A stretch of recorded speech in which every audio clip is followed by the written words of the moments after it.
Ahoj, tady. Hello, this is Pavel Marcel. Greetings from my studio. Today I got TinyAmp plugin from Audified. Audified is a company from Brno, Czech Republic, ain't it right? And I was told that it's like a plugin for practicing, for this kind of home chewing. But I have a feeling I'm gonna get hell out of it today, so watch the movie. As for a plugin, its control is really simple.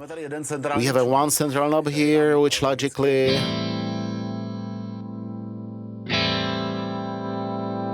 Přidává gain. adds gain. But it also changes, as you can see the colors changing. It also changes the character of the game. So we have nice white clean channel.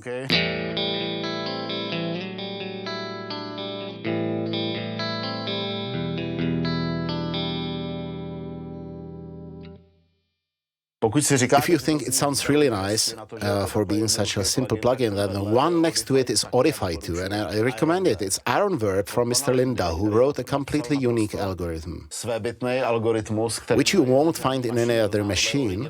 So this is the original, actually reverb from Brno. I don't know whether Mr. Linda is from Brno or not. Anyway, it's my favorite reverb in general, so I turn it on, because even the TinyAmp has some room. Jo, sice nějakej. Yeah, but over here.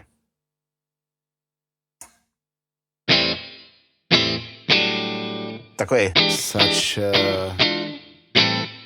Jo? Yeah. Classic plate reverb, but it can't be compared to Verb. So yeah, it has its own reverb, but you definitely have your own reverbs. Nebudu do toho tolik kecat. I won't talk too much over it. We'll just dial it back and forth. So we'll turn Mr. Lin down over here.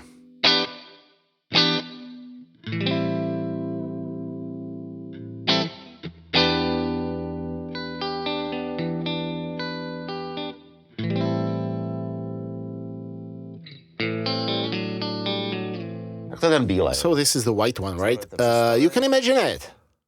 When I crank it up a bit over here, I can do such a thing. I assign it to a controller. You can see that, but it's much better for me to work on it.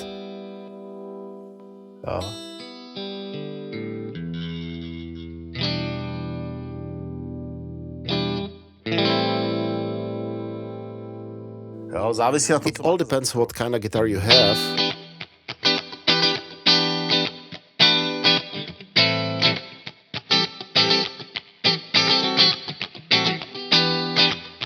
So this is the white amp. Pak máme modrý. Then we have blue amp.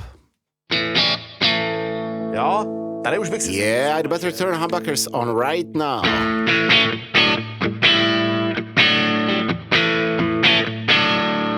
A nebal bych se toho... And I wouldn't be afraid of the gain.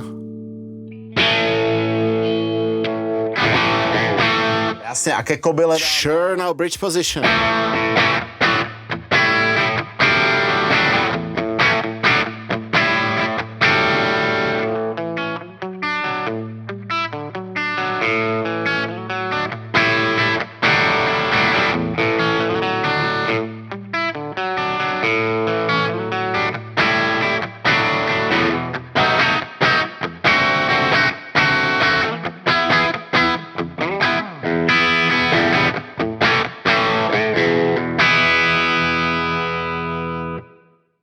Now it's time to try out what would happen. I'm sure each of you has a pedal board, and while we are on subject of plugins, I'll open Waves plugs over here, arrange the windows a bit.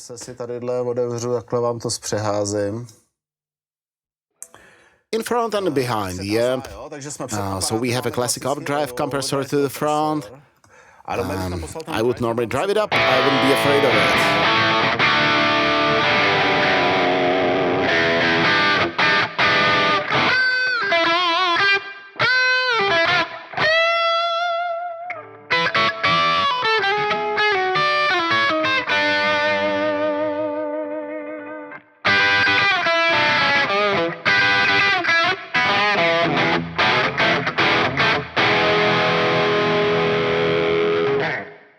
Classic old school drive.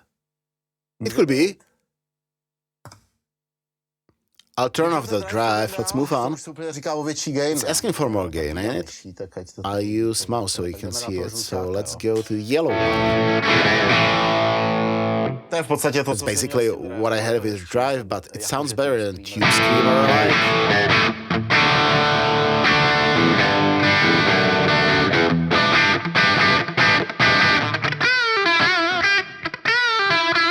Chci víc. I want more.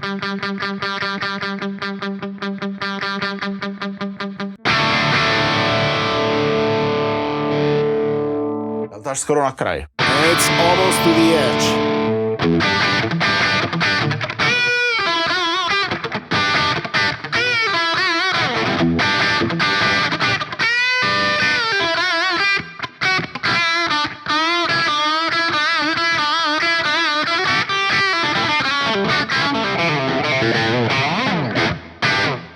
Great for me. I could keep practicing on this all day. Samozřejmě. More gain.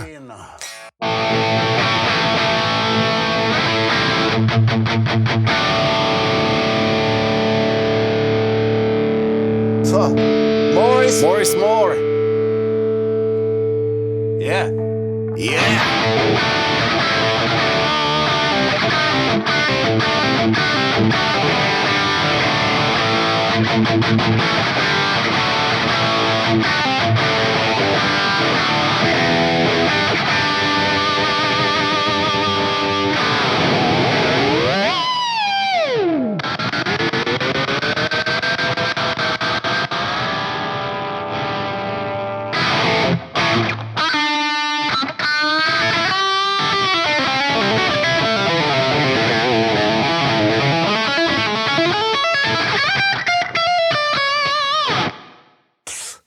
Ain't bad for a simple plugin, is it?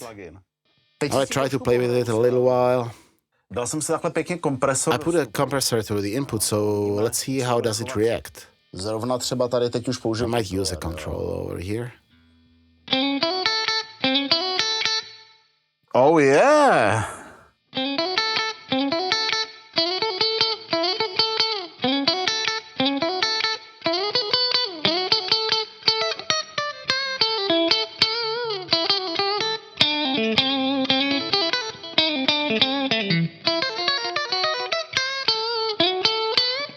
But I struggle a bit with it. Dáme tam víc toho. We'll put more gain on it. To se... This wasn't exactly the sound for it. Tohle nebyl zvuk úplně na to. Yeah, daddy.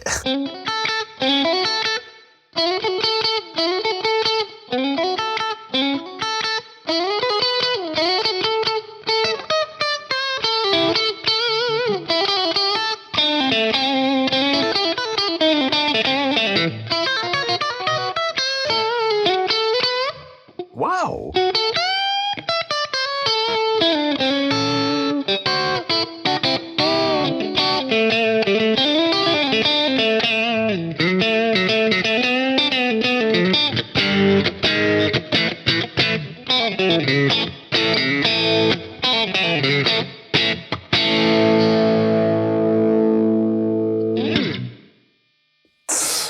When I put the compressor in,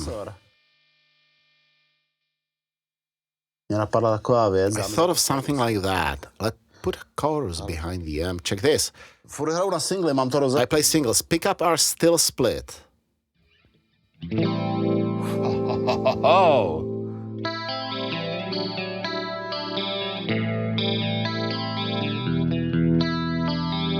A delay.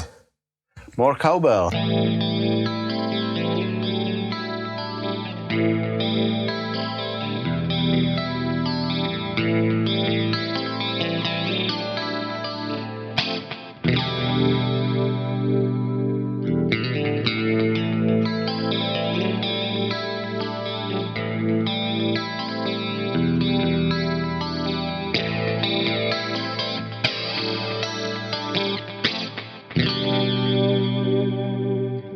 Wait, watch. Sleduj. No chair will stay dry. Check this. Oh, we don't want capos in the Czech Republic.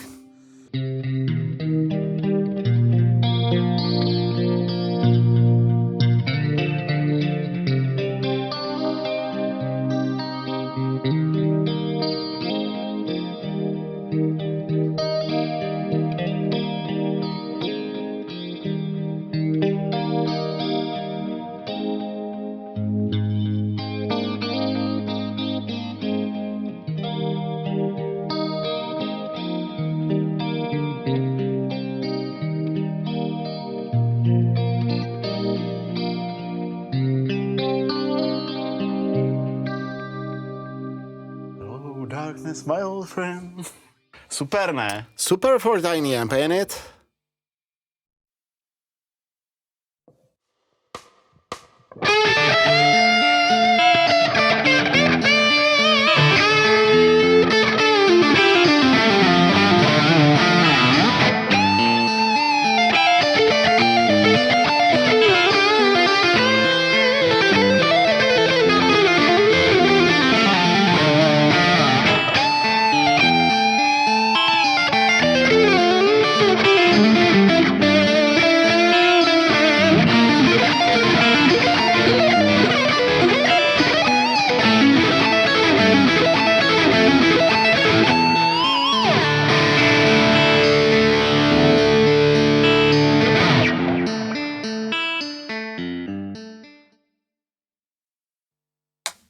Okay, let's see what else does TinyAmp offer, besides the sound we already heard.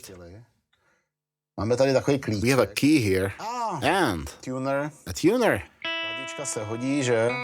Tuner is always useful.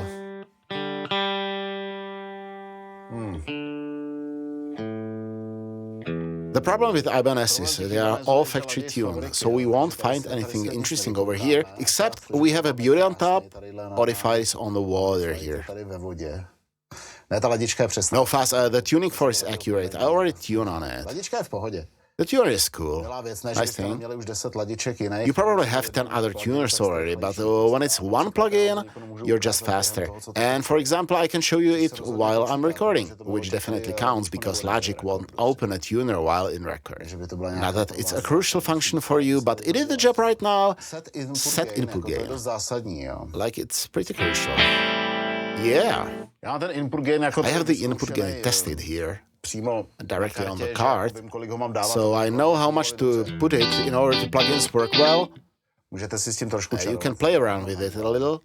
Here I have it on 0. It's 32-bit, obviously, because it can be overshoot.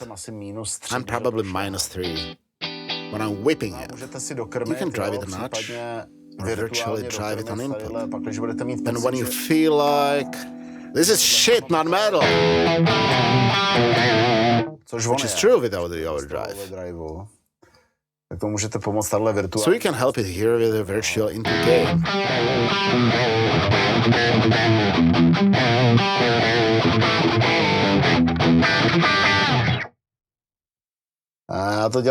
I'm not going to do that. I'd rather put an overdrive in there if I wanted to do that, because I know that the gain was mainly for cleans.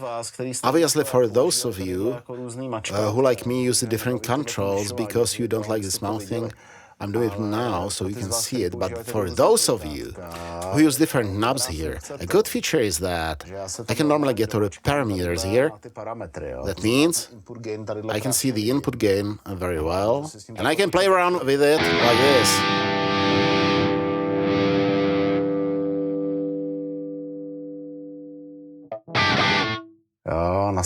Yeah, set to 0 and forget. Co tam máme dál? What else do we have? EQ. Set EQ. To už jsem si dělal? I've already done that. It works again for us here. It's EQ tilt. That means what I done here. That means I push to highs or bass. When it raises trebles, it simultaneously takes the bass down and vice versa. So-called tilt. So, of course, it works for me on the controller.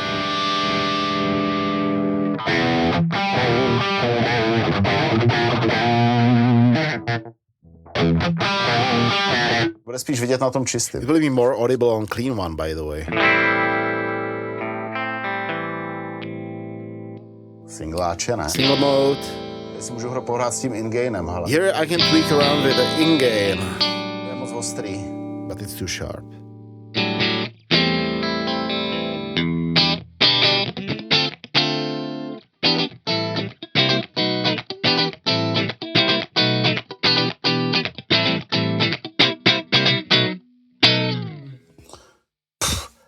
I would also say this setting is set and forget type, although these amps are so different. It may be worth to play around with it before I save the sound. Samozřejmě uloží se to normálně. Of course, it's saved normally as standard over here in Software. software. Save a nazdar. Yeah, so I give it a save and buy. I'll make my own sounds on the particular guitars. Even with the tilt, I would recommend tinkering with it. Because regarding pickups, they are all different. Every guitar is a little different. So if you can always work right off the bat. However, the tilt is enough. It's completely balanced.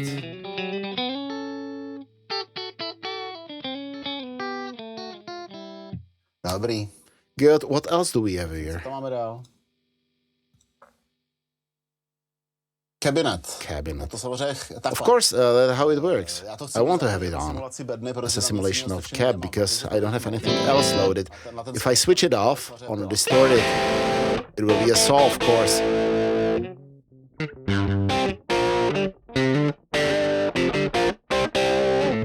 That's just in case I want to put my own IR on it. It has a big reason, which I won't use now.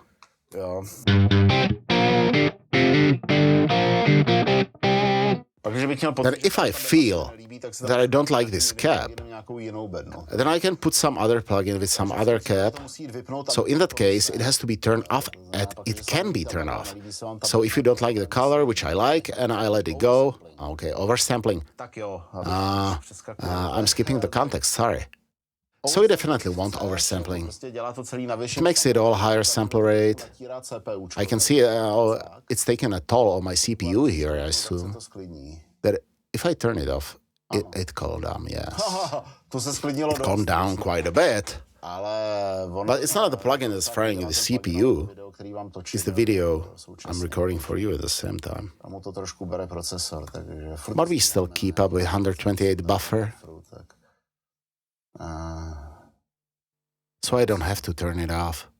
But if your session starts to jerk, after you set 10 instances of these TinyAmps, then it's worth turning it off, except that one you're already recording. So I can have that feeling. Then you freeze them. Oversampled, of course. Text bubbles. Well, these are all beautiful words, right? Oh, what is this? Well, you'll have to read it yourself, or I'll use glasses. Not even like that. Dirtier. Than your browser. Dirtier than your browser history. Oh, look, a joke, attention. Dirtier than your browser. Dirtier than your browser history. Tak hele. Look at him, he's funny. Docela je vtipný. To teda není. Well, not even close. History of my browser is way sicker. Too much confidence in Brno, guys, I would say. Ne, hele. No, I mean, Co říct si závěrem? what's the final verdict? Jako na to, For what it is, it's no Tonex or Amplitude. I like it on first shot. A na první dobrou to asi baví. And it was probably meant to entertain you on first shot, so regarding to my opinion, it achieves its purpose completely. Dejte mu šanci. So give it a chance.